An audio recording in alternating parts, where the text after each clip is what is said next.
Hello and good morning everyone. आप सभी लोगों का स्वागत है आपके अपने यूट्यूब चैनल स्टडी ग्लॉस पर। मैं हूं डॉक्टर मोनिका और आज हम 22 फरवरी से रिलेटेड जितने भी इंपॉर्टेंट क्वेश्चन बन सकते हैं उन पर डिस्कशन करने वाले हैं।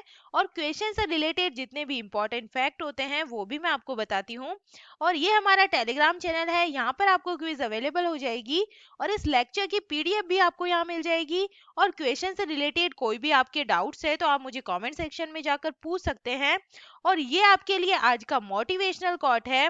समय के पास इतना समय नहीं कि वो आपको दोबारा समय दे सके, इसीलिए अपने टाइम को बिल्कुल भी वेस्ट मत कीजिए। और इसी मोटिवेशनल कोट के साथ में हम स्टार्ट करते हैं आज का सेशन। फर्स्ट क्वेश्चन है, which has become the first country in the world to adopt unified payment interface of India? Bharat के एकीकृत भुगतान इंटरफेस को अपनाने वाला विश्व का पहला देश कौन सा बना है? तो ये बन गया है नेपाल, बन गया है डी इसका करेक्ट आंसर है। चलिए डिटेल से हम बात कर लेते हैं। तो नेपाल इंडिया की यूपीआई सिस्टम को अडॉप्ट करने वाला फर्स्ट कंट्री बन गया है और national payment corporation of India की डिजिटल इकोनॉमी को ट्रांसफॉर्म करने में इंपॉर्टेंट रोल प्ले करेगा। और जो एनपीसीआई की इंटरनेशनल ब्रांच है, एनपीसीआई इंटरनेशनल पेमेंट लिमिटेड ने सर्विस देने के लिए गेटवे पेमेंट सर्विस और मनम इंफोटेक के साथ में हाथ मिलाया है। और जीपीएस नेपाल में ऑथराइज्ड पेमेंट सिस्टम ऑपरेटर है और यह कोलैबोरेशन नेपाल में लार्ज डिजिटल पब्लिक इंटरेस्ट में काम करेगा और पड़ोसी देश में interoperable real time person to person P2P और पर्सन टू मर्चेंट P2M लेन देन को ये बढ़ावा देने वाला है। तो नेपाल इंडिया की जो यूपीआई सिस्टम है इसको अडॉप्ट करने वाला फर्स्ट कंट्री बन गया है। चलिए नेपाल की बात हो रही है तो नेपाल के बारे में हम जान लेते हैं।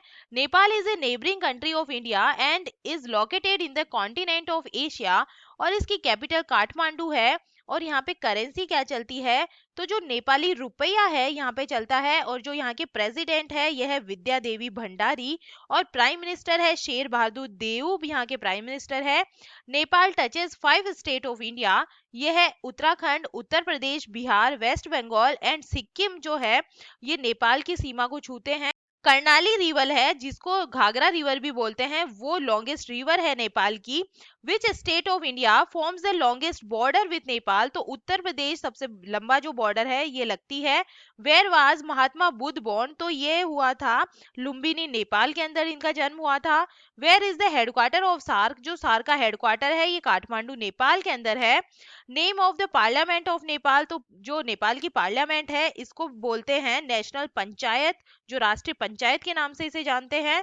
Which war exercise is held between India and Nepal? Bharat और नेपाल के बीच में कौन सा युद्ध अभ्यास होता है? तो जो सूर्य किरण युद्ध अभ्यास है ये भारत और नेपाल के बीच में होता है। सेकेंड नंबर क्वेश्चन है, when is world social justice day 2022 celebrated? विश्व सामाजिक न्याय दिवस 2022 कब मनाया गया है? तो ये मनाया गया है 20 फरवरी को ये मनाया जाता है। डिटेल से हम इसके बारे में बात करें तो वर्ल्ड सोशल जस्टिस डे हर साल 20 फेब को पूरे वर्ल्ड के अंदर ये मनाया जाता है।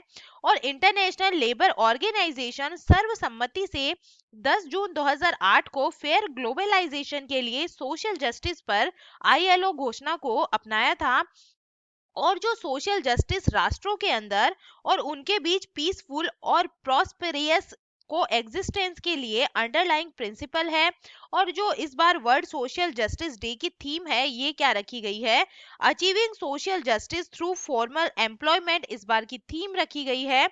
चलिए टॉप 5 डेज के बारे में हम बात कर लेते हैं। तो जो सोशल जस्टिस डे है ये कब मनाया जाता है? 20 फरवरी को मनाया जाता है। तो ये फरवरी मंथ के अंदर जो रिसेंटली हमने जो डेज सेलिब्रेट किए हैं इसके बारे में हम बात करें। इंटरनेशनल चाइल्डहुड कैंसर डे हमने सेलिब्रेट किया है 15 फरवरी को ये मनाया जाता है। और इस बार की थीम क्या रखी गई है? तो इस बार की थीम थी बेहतर जीवन रक्षा, इस बार की थीम थी। इंटरनेशनल इपिलेप्सी डे कब मनाया गया है? 14 फरवरी को ये मनाया जाता है। और इस बार की थीम क्या है? तो इस बार की थीम है 50 मिलियन स्टे फॉर इपिलेप्सी, ये इस बार की थीम रखी गई है। वर्ल्ड रेडियो डे कब मनाया गया है? ये 13 फरवरी को मनाया जाता है। और इस बार की थीम क्या है? तो रेडियो एंड ट्रस्ट इस बार की थीम है। नेशनल प्रोडक्टिविटी डे ये कब मनाया गया है? 12 फरवरी को ये मनाया गया है। और इस बार की थीम है सेल्फ रिलायंस थ्रू प्रोडक्टिविटी, ये इस बार की थीम रखी गई है। सेफ इंटरनेट डे कब मनाया गया है? 8 फरवरी को ये मनाया गया है। और together for a better internet इस बार की थीम रखी गई है। तो ये टॉप 5 डेज थे जो रिसेंटली हमने सेलिब्रेट किए हैं। थर्ड नंबर क्वेश्चन है, in which district will the first caravan park of the state of Kerala be built? Kerala राज्य का पहला कारवा पार्क किस जिले में बनेगा? तो ये बनने जा रहा है इडुक्की वागामोन के अंदर बनने जा रहा है। ए इसका करेक्ट आंसर होगा। इडुक्की जिले में स्थित एक सुंदर हिल स्टेशन वागामोन में केरल राज्य का पहला कारवा पार्क बनने की ओर अग्रसर है। और राज्य सरकार की नई कारवा पर्यटन नीति के तहत इस पार्क को यात्रियों के भ्रमण के लिए खोला जाएगा और इसे छुट्टियों के समय सुरक्षित क्षेत्र के रूप में पेश किया जाएगा। और पर्यटन कारवा पार्क में आरामदायक प्रवास के लिए sofa cum bed, fridge, microwave oven के साथ kitchen, dining table, toilet, cubicle, air conditioner, internet connectivity, audio video सुविधाएं, चार्जिंग सिस्टम और जीपीएस जैसी सभी जो इम्पोर्टेंट फैसिलिटीज है ये प्रोवाइड करवाई जाएगी। और कोरोना महामारी के बाद पूरे विश्व में पर्यटकों की बढ़ती मांगों को पूरा करने के उद्देश्य से केरल राज्य सरकार ने कारवा पर्यटन नीति की घोषणा की है। और ये टूरिस्ट को सेफ, लग्जूरियस और close to nature travel experience देने वाला है। तो ये कहाँ बनने जा रहा है? इडुक्की वागामोन केरल के अंदर ये बनने जा रहा है। फोर नंबर क्वेश्चन है, which has become the first bank in the world to set up in the metaverse? Metaverse में स्थापित करने वाला दुनिया का पहला बैंक कौन सा बना है? तो ये बना है जेपी मॉर्गन बैंक बना है यूएसए का। ए इसका करेक्ट आंसर है। डिटेल से बात करें तो जेपी मॉर्गन मेटावर्स में शॉप सेटअप करने वाला वर्ल्ड का फर्स्ट बैंक बन गया है। और अमेरिका में सबसे बड़े बैंक ने ब्लॉकचेन बेस्ड वर्ल्ड डिसेंट्रलैंड में एक लॉन्च ओपन किया है। और यूजर्स अपने वर्चुअल अवतार बना सकते हैं और वर्चुअल स्पेस बना सकते हैं। एथेरियम बेस्ड सर्विस के सूट के बाद ऑनिक्स लाउंज नाम के लाउंज में ये घूम सकते हैं। और लाउंज में बैंक के सीईओ जेमी डिमोन का एक डिजिटल इमेज भी है। और मेटावर्स क्या है? हम मेटावर्स के बारे में बात करें तो मेटावर्स एक वर्चुअल यूनिवर्स है जहां यूजर्स अपने अवतार के थ्रू सोशलाइजेशन, शॉपिंग या यहाँ की इवेंट्स को अटेंड जैसी कई एक्टिविटीज कर सकते हैं। तो ये कौन सा बैंक बन गया है? जेपी मॉर्गन जो बैंक है ये बन गया है। 5 नंबर क्वेश्चन है, joint strategic airlift bilateral exercise Cope South 22 will be held between the air force of which two countries? संयुक्त सामरिक एयरलिफ्ट द्विपक्षीय अभ्यास कोप साउथ 22 किन दो देशों की वायुसेना के बीच आयोजित किया जाएगा? तो ये किया जाएगा अमेरिका और बांग्लादेश की सेनाओं के बीच में। ए इसका करेक्ट आंसर है। चलिए इसके बारे में हम डिटेल से बात करें तो बांग्लादेश और यूनाइटेड स्टेट अमेरिका की एयरफोर्स एक joint tactical airlift exercise Cope South 22 conduct करेगी। और ये 6 डेज के एक्सरसाइज को पैसिफिक एयरफोर्स द्वारा स्पॉन्सर किया गया है। और ये जो बाइलेटरल एक्सरसाइज है ये बांग्लादेश एयरफोर्स कुर्मीतोला छावनी ढाका और operational location alpha Sylhet Bangladesh में ये कंडक्ट किया जाएगा। और ये जो एक्सरसाइज है इसका एम क्या है इसके बारे में हम बात करें तो एयरलिफ्ट सॉर्टिस और सब्जेक्ट मैटर एक्सपर्ट एक्सचेंज के थ्रू दोनों कंट्रीज के बीच बाइलेटरल टाइज को स्ट्रेंथन बनाना इसका एम है। चलिए मिलिट्री एक्सरसाइज की बात हो रही है तो टॉप 5 मिलिट्री एक्सरसाइजेस के बारे में हम बात कर लेते हैं। जो Surya Kiran joint military exercise है ये इंडिया और जो नेपाल की आर्मी है इसके बीच में कंडक्ट करवाई जाती है। Who conduct the anti terrorism exercise Gandiv 2021? तो ये नेशनल सिक्योरिटी गार्ड के द्वारा कंडक्ट करवाई गई थी। Between which 4 country will the share destiny 2021 multinational peace exercise? ये कौन कौन से देशों के बीच में हुआ था? तो चाइना, पाकिस्तान, मंगोलिया और थाईलैंड के बीच में ये हुआ है। Joint military exercise Kazind 2021 will be organised between India and which country? तो ये होता है इंडिया और कजाकिस्तान के बीच में जो काजिंद है ये जो एक्सरसाइज है ये की जाती है। The Konkan exercise 2021 has been organised between India and which countries navy? तो ये जो ब्रिटेन और जो इंडिया की नेवी है इसके बीच में कंडक्ट करवाई जाती है। 6 नंबर क्वेश्चन है, which ministry has launched the new India literacy programme for the education of adults? वयस्कों की शिक्षा के लिए न्यू इंडिया लिटरेसी प्रोग्राम को किस मंत्रालय ने शुरू किया है? तो ये शुरू की गई है मिनिस्ट्री ऑफ एजुकेशन के द्वारा। 20 का करेक्ट आंसर है। मिनिस्ट्री ऑफ एजुकेशन ने अडल्ट एजुकेशन को सभी एस्पेक्ट से को कवर करने के लिए फाइनेंशियल ईयर 2022 से 2027 के पीरियड के लिए न्यू इंडिया लिटरेसी प्रोग्राम नाम से एक न्यू स्कीम को अप्रूव किया है। और इस स्कीम का एम क्या है, तो अडल्ट एजुकेशन को नेशनल एजुकेशन पॉलिसी 2020 और बजट अनाउंसमेंट 2021-22 के सभी एस्पेक्ट से जोड़ना है। और गवर्नमेंट ने अब देश में अडल्ट एजुकेशन वर्ड को सभी के लिए शिक्षा के रूप में बदल दिया है। जो वयस्क शिक्षा है, इसके स्थान पे क्या नाम दिया गया है, सभी के लिए शिक्षा जो शब्द है इसके रूप में बदल दिया गया है इसको। और इस वित्त वर्ष 2022 से 27 के लिए न्यू इंडिया लिटरेसी प्रोग्राम का जो कुल परिव्यय होगा ये कितना होगा, 1037.90 करोड़ रुपए है, जिसके अंदर 700 करोड़ रुपए का केंद्रीय हिस्सा है और 337.90 करोड़ रुपए का राज्य हिस्सा इसके अंदर शामिल है। और ये जो स्कीम है ये देश के सभी राज्यों और केंद्र शासित प्रदेशों में 15 साल और उससे अधिक आयु के गैर साक्षर लोगों को कवर करेगी। और 2011 की जनगणना के अनुसार देश में 15 साल और उससे अधिक आयु के वर्ग के जो निरक्षर है इनकी कुल संख्या कितनी है, 25.76 करोड़ है।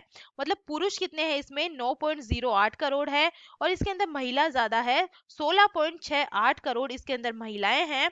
ठीक है, तो जो अडल्ट एजुकेशन है इसको कवर करने के लिए मिनिस्ट्री ऑफ एजुकेशन ने जो ये प्रोग्राम है ये स्टार्ट किया है। 7 नंबर क्वेश्चन है, who is the author of book dignity in the digital age making tech work for all of us. Dignity in a digital age making tech work for all of us नामक पुस्तक के लेखक कौन है, तो इसके लेखक है रोक खन्ना, इसके लेखक है सी, इसका करेक्ट आंसर है। चलिए इस बुक के बारे में हम डिटेल से बात कर लेते हैं। तो रोक खन्ना द्वारा जो लिखी बुक है dignity in a digital age making tech work for all of us नाम से एक न्यू बुक को रिलीज किया गया है। और इस बुक के अंदर टेक्नोलॉजी एडवांसमेंट के कारण अमेरिकन के चेंजिंग लाइफस्टाइल के इफेक्ट के बारे में ये बताती है। और इसमें डिजिटल डिवाइड यानी टेक्नोलॉजी और रेवेन्यू तक अनइक्वल पहुंच के बारे में मेंशन किया गया है, बिकॉज यह यूनाइटेड स्टेट अमेरिका द्वारा फेस किए जाने वाले सबसे ज्यादा दबाव वाले इश्यूज है। ठीक है, और रो खन्ना एक इंडियन अमेरिकन है जो सिलिकॉन वैली रीजन सहित कैलिफोर्निया डिस्ट्रिक्ट का रिप्रेजेंटिंग करने वाला एक अमेरिकन कांग्रेसी है। तो ये रो खन्ना के द्वारा जो ये बुक है ये लिखी गई है। चलिए टॉप 5 बुक्स के बारे में हम बात कर लेते हैं जो रिसेंटली अभी रिलीज हुई है। How to prevent the next pandemic book जो है ये बिल गेट्स की बुक है। India Africa relations changing horizons जो बुक है ये राजीव कुमार भाटिया की बुक है। India that is Bharat coloniality civilisation और कॉन्स्टिट्यूशन जो बुक है ये जे साई दीपक के द्वारा लिखी गई है। फेयरलेस गवर्नेंस जो बुक है ये डॉक्टर किरण बेदी की बुक है। द 10 ट्रिलियन डॉलर जो ड्रीम बुक है ये सुभाष चंद्र गर्ग की बुक है। 8 नंबर क्वेश्चन है, which country will host the Olympic committee session 2023 for the first time in its 40 year history. 40 साल के इतिहास में कौन सा देश पहली बार ओलंपिक समिति सत्र 2023 की मेजबानी करेगा, तो ये करने वाला है इंडिया करने वाला है, 20 का करेक्ट आंसर है। डिटेल से हम बात करें तो अंतरराष्ट्रीय ओलंपिक समिति 140वीं बैठक का जो आयोजन है ये मुंबई के अंदर होने वाला है। और बीजिंग में हुई ओलंपिक समिति की 139वीं बैठक के दौरान भारत ने अगली बैठक की मेजबानी का अधिकार हासिल किया है और इस दौरान किसी भी देश ने भारत का विरोध नहीं किया है। और अब 2023 में भारत दूसरी बार ओलंपिक समिति की बैठक करने की मेजबानी करेगा, जबकि मुंबई में पहली बार ये बैठक होने वाली है। और इससे पहले 1983 में दिल्ली के अंदर इस बैठक का आयोजन हुआ था। और अंतर्राष्ट्रीय जो ओलंपिक समिति है इसकी 139वीं बैठक भारत की तरफ से अभिनव बिंद्रा, नरेंद्र बात्रा और जो नीता अंबानी है ये इसके अंदर शामिल हुई थी। जो अभिनव भारत के लिए पहले खिलाड़ी है जिन्होंने ओलंपिक में एकल प्रतिस्पर्धा में स्वर्ण पदक जीता था। वही बात्रा भारतीय ओलंपिक एसोसिएशन के अध्यक्ष है, जबकि नीता अंबानी भारतीय ओलंपिक समिति की सदस्य है। तो ये लोग 139वीं जो बैठक हुई है इसके अंदर शामिल हुए हैं। 9 नंबर क्वेश्चन है, where has India's largest bio CNG plant been inaugurated. Asia के सबसे बड़े बायो सीएनजी प्लांट का उद्घाटन कहां पर किया गया है? तो ये किया गया है इंदौर, मध्य प्रदेश, भारत के अंदर ये किया गया है। सी इसका करेक्ट आंसर होगा। चलिए इसके बारे में हम डिटेल से बात करें तो प्राइम मिनिस्टर नरेंद्र मोदी ने एमपी के इंदौर में वीडियो कॉन्फ्रेंस के through Gobardhan bio CNG plant का इनोग्रेशन किया है। और इंदौर स्थित इस बायो सीएनजी प्लांट का कंस्ट्रक्शन रिसोर्स रिकवरी को मैक्सिमाइज करने के लिए वेस्ट टू वेल्थ और सर्कुलर इकोनॉमी के ब्रॉड प्रिंसिपल के तहत किया जा रहा है। और गोबर्धन जो प्लांट है ये प्रतिदिन 550 टन गीले जैविक अपशिष्ट के उपचार की क्षमता के साथ में प्रतिदिन लगभग 17,000 किलोग्राम सीएनजी और 100 टन जैविक खाद का है ये प्रोडक्शन करेगा। और शून्य लैंडफिल मॉडल के आधार पर ये संयंत्र संसाधन रिकवरी को अधिकतम करने का प्रयास करेगा। और इससे जो ग्रीन हाउस गैस है इसका जो उत्सर्जन है इसके अंदर कमी आएगी और जो उर्वरक के रूप में जैविक खाद के साथ हरित ऊर्जा प्रदान करने जैसी कई पर्यावरणीय लाभ भी इससे प्राप्त होने वाले हैं। और ये जो प्रोजेक्ट है ये Indore clean energy private limited, Indore नगर निगम और Indo enviro integrated solution limited के द्वारा स्थापित एक विशेष प्रायोजन कंपनी द्वारा कार्यान्वित की जा रही है। 10 नंबर क्वेश्चन है, who has become the new director general of police of Maharashtra? Maharashtra के पुलिस महानिदेशक कौन बने हैं? तो ये बने हैं रजनीश सेठ बने हैं। 20 का करेक्ट आंसर है होगा। रजनीश सेठ महाराष्ट्र के नए डीजीपी अपॉइंट हुए हैं और उन्होंने संजय पांडे की जगह ये जिम्मेदारी संभाली है। और रजनीश 1988 कैडर के आईपीएस अधिकारी है। डीजीपी बनने से पहले वे भ्रष्टाचार निरोधक ब्यूरो में बतौर महानिदेशक काम कर रहे थे। चलिए यहाँ पे डीजीपी की बात हो रही है तो टॉप 5 डीजीपी के बारे में हम बात कर लेते हैं जो रिसेंटली अभी अपॉइंट हुए हैं। तो न्यू डीजीपी ऑफ पंजाब कौन बने हैं? तो ये बने हैं वीरेश कुमार भवरा बने हैं। न्यू डीजीपी ऑफ ओडिशा तो ये सुनील कुमार बंसल को बनाया गया है। गोवाज न्यू डीजीपी ये आईडी शुक्ला बने हैं। हरियाणा न्यू डीजीपी तो ये प्रशांत कुमार अग्रवाल बने हैं। न्यू डीजीपी ऑफ तमिलनाडु तो ये सी शैलेंद्र बाबू बने हैं। चलिए हम कल के जो एमसीक्यू है जल्दी से रिवाइज कर लेते हैं। फर्स्ट क्वेश्चन है, आंध्र प्रदेश लोक सेवा आयोग के नए अध्यक्ष कौन बने हैं? तो ये बने हैं गौतम सवांग बने हैं। डी इसका करेक्ट आंसर होगा। सेकंड नंबर क्वेश्चन है, फुटबॉल टूर्नामेंट फीफा क्लब विश्व कप 2021 का खिताब किसने जीता है? तो ये जीता है चेल्सी इंग्लिश क्लब के द्वारा जीता गया है। ए इसका करेक्ट आंसर होगा। थर्ड नंबर क्वेश्चन है, किस राज्य या केंद्र शासित प्रदेश की पुलिस स्मार्ट कार्ड शस्त्र लाइसेंस पेश करने वाली भारत की पहली पुलिस बनी है? तो ये बनी है दिल्ली पुलिस बनी है। सी इसका करेक्ट आंसर है होगा। फोर्थ नंबर क्वेश्चन है, किस देश की महिला एचआईवी से ठीक होने वाली विश्व की पहली महिला बनी है? तो ये है अमेरिका की बनी है। ए इसका करेक्ट आंसर है। 5 नंबर क्वेश्चन है, छात्रों के कौशल में विकास करने के लिए प्रोजेक्ट आरोहण परामर्श कार्यक्रम को किसने लॉन्च किया है? तो ये लॉन्च किया गया है असम गवर्नमेंट के द्वारा। 20 का करेक्ट आंसर होगा। 6 नंबर क्वेश्चन है, केंद्रीय स्वास्थ्य मंत्री मनसुख मंडाविया ने ए नेशन टू प्रोटेक्ट पुस्तक का विमोचन किया है। इस पुस्तक को किसने लिखा है? तो ये लिखा है प्रियम गांधी मोदी के द्वारा लिखा गया है। ए इसका करेक्ट आंसर है। 7 नंबर क्वेश्चन है, हाल ही में 7वां मृदा स्वास्थ्य कार्ड दिवस कब मनाया गया है? तो ये मनाया गया है 19 फरवरी को। 20 का करेक्ट आंसर है। 8 नंबर क्वेश्चन है, हाल ही में आर्थिक विकास संस्थान के नए निदेशक कौन बने हैं? तो ये बने हैं चेतन घाटे बने हैं। सी इसका करेक्ट आंसर होगा। 9 नंबर क्वेश्चन है, हाल ही में कैरियर काउंसलिंग वर्कशॉप परामर्श 2022 का शुभारंभ कहाँ हुआ है? तो ये हुआ है बीकानेर के अंदर। 20 का करेक्ट आंसर है। 10 नंबर क्वेश्चन है, ऊर्जा अवार्ड्स के 5वें संस्करण में business leader of the year 2022 का पुरस्कार किसे मिला है? तो ये मिला है योहन पूनावाला को। ए इसका करेक्ट आंसर है। और ये था कल का स्टडी ग्लॉस क्वेश्चन। 9वीं महिला राष्ट्रीय आइस हॉकी चैंपियनशिप 2022 का खिताब किस टीम ने जीता है?